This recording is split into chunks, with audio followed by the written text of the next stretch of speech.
Young lady, we appreciate you doing this interview with us. Thank you. Would you tell me your name, please? Pamela Schwab.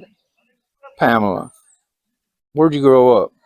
I grew up all over. I'm an Army child, so my first language was German. Ich spreche ein bisschen Deutsch. Very well educated. Got a college degree. I have a bachelor's degree, as a matter of fact. Where'd you go to school? I went to school in Texas. I went to Catholic University. St. Edward's University is my alma mater.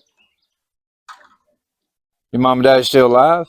My dad has passed away. My mom has recently gotten Alzheimer's. She had emergency surgery, and it caused Alzheimer's to come on. So she's in bad shape back home. You said you had a bachelor's degree, or have you been able to use it? I did until COVID hit.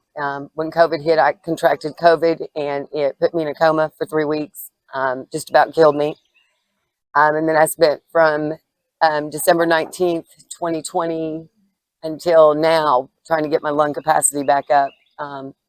So I was unable to work. And during that time, I had to support me and a disabled son. I have a bachelor's degree in accounting with a minor in psychology. So I was doing accounting work. And like I said, COVID hit and shut everything down. COVID hit not just the manufacturing and the restaurants, it hit businesses, you know, deep down inside. And I was doing the accounting work, and I'm just a bachelor's degree. So master's degrees and accountants that have their, like, I'm not a certified accountant. So I'm one of the people that got let off, and catching COVID, being in a coma for 3 weeks didn't help. I was unable to go back to work because I couldn't breathe. I've been living in the tents for a while now. Probably about a year and a half now. I've been living in the tents, Pastor Moses campsites. Just struggling to make it. You know, I'm on the news. Really? Yeah. Right now? Yes. High news.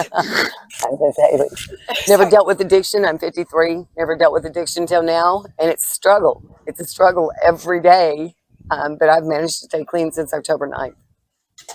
Tell me about your child. My son, he has Down syndrome 27. He'll never be able to take care of himself. He lives in an assisted living nursing home, and it's very expensive. I do get support from the state, but due to being homeless, I've almost lost him. It has definitely been a struggle out here. As a female, it's harder on the females than it is the males. The females do not collaborate together. They work against each other, and it's one of the saddest things I've ever seen in my life. When we should be lifting each other up, we're tearing each other down. So it's harder. You've got the men coming for you. You've got the women coming for you. So you've got to be tough out here. And if you're not tough, you're going to learn to be tough, or you're going to get just creamed out here. Tell me your favorite childhood memory. Going to the beach. I had a blue top and white pants, and they were capri pants. They were my absolute favorite. And Mama would take us to the beach out in San Diego. Daddy was in Riverside, and Mama would take us to the beach in San Diego, and it was just feeling the sun and just running free on the sand and making sand castles and splashing in the water, watching Mama just laugh and giggle. It's one of the few times that she really did laugh and giggle growing up. She had 6 kids to take care of, and we were young, but she did it. God bless her. She taught me how to be tough. She taught me how to make it through the tough times. If it wasn't for her, I wouldn't have made it out here. I have asthma, and so COVID hit me hard. So you're dealing with addiction now? I'm dealing with addiction now. I am sober, like I said, since October 9th, and it's a struggle. There's days I don't get off the couch just because I know if I do, I'm going to go use. How long have you been in recovery? I've been since October 9th of last year. It's 2022. I'm proud of you. Thank you. I'm proud of you. Thank you. I passed all my drug tests with my probation officer, and I did my drug class. I finished it after 5 weeks, and wasn't easy. Wasn't easy hearing about it. It wasn't easy living through it. It's something that some days are easier than others.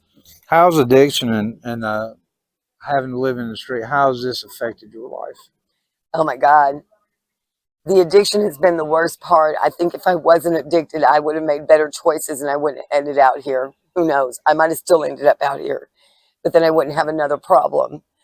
Um, the addiction has caused me to do things that I wouldn't have otherwise done. No, I didn't kill people. I didn't rob people. I didn't steal from people, but I conned, manipulated, and lied. Um, I don't feel good about those things, but I feel good about myself today because I do things honestly and with integrity. You are a woman of integrity. I absolutely, and anybody here will tell you they don't worry about me going in their tent because they know I won't steal. Like if they know if I'm going to bring them cat food or dog food, that, and if I set it in their tent, they know that I'm not stealing anything. Your mama or your grandma, somebody took you to church, raised you up in the church. My mother did. She raised us in the Catholic Church. So we were born Jewish. My father was in the Nazi war camps. He was in Auschwitz. Him and my Oma, Opa, and my aunts were the only ones that survived on that line. So I know racism deeply. So we were raised Jewish and Catholic at the same time. My dad was very intense with me and my brother. We're the youngest, and we're the closest to him. And I could sit with him and drink a soda pop or a sweet tea and work through just about any problem that I had. There was nothing I couldn't go to them about. And they always reverted back to how would God handle this. It's just, it's amazing how I got down such a devilish path considering the path that I come from. Anybody can end up homeless. Anybody can end up on drugs. This is not a moral dilemma. It's a spiritual dilemma is what it is. I lost faith when I became homeless and I quit seeking God, and I allowed other avenues to come in and influence my life, and it made a bad decision and a wrong turn that ultimately brought me right back to where God is. He absolutely knows what he's doing. He knows what he's doing with me. He knows what he was doing with each and every one of these people that are out here. We're not hopeless. We're not hopeless people. We're sick and lost. We're just lost. We're just lost people trying to find our ways back.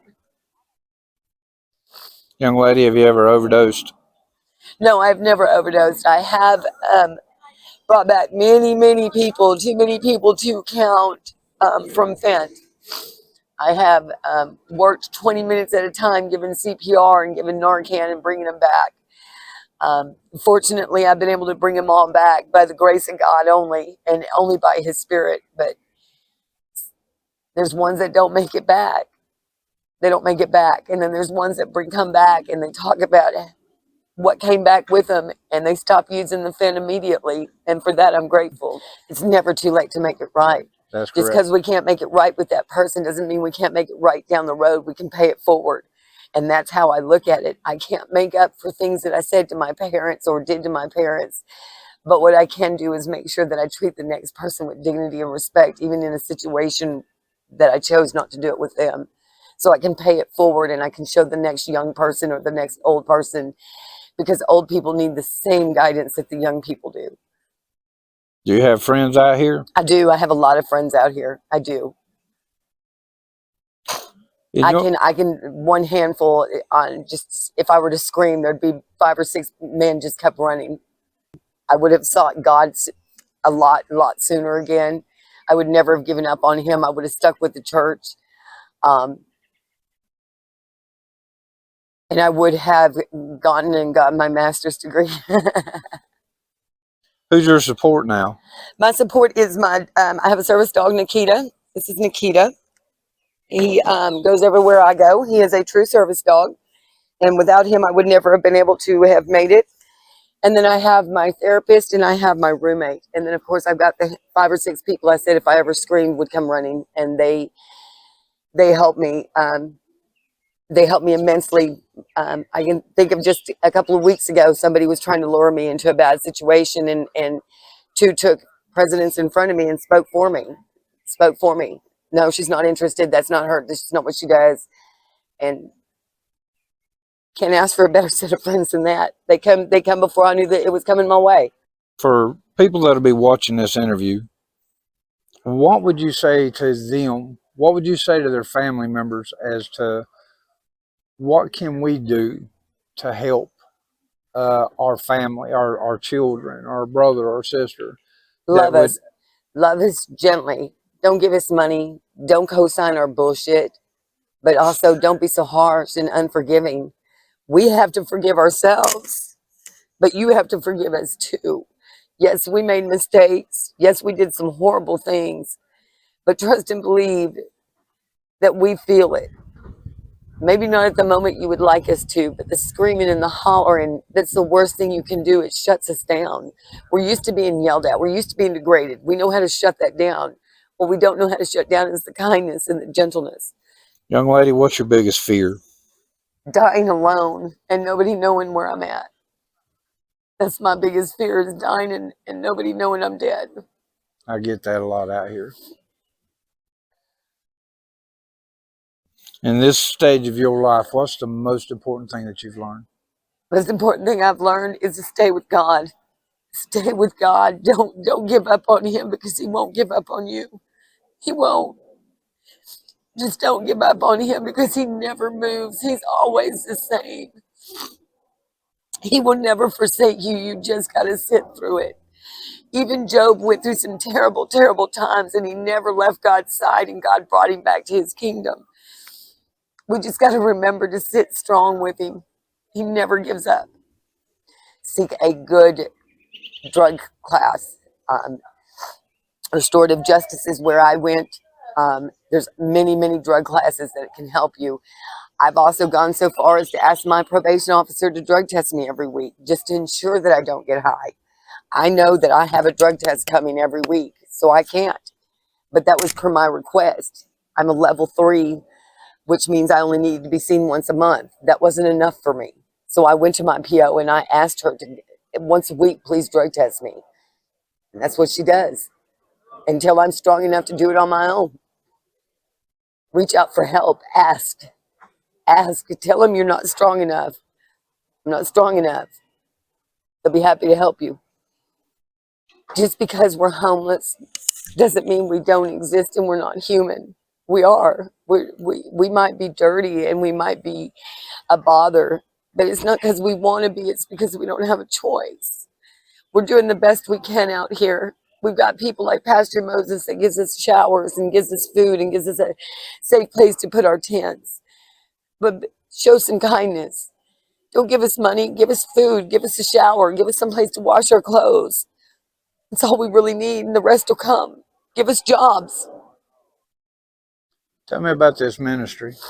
This ministry is wonderful. It's got a lot of it does the best it can for the amount of people. It's got 50 plus people out here in tents. It makes sure that we have showers. It makes sure that we have food once a day. It makes sure that we have a toilet. So don't be so harsh and unforgiving. We have to forgive ourselves, but you have to forgive us too. Yes, we made mistakes. Yes, we did some horrible things. We're used to being yelled at. We're used to being degraded. We know how to shut that down.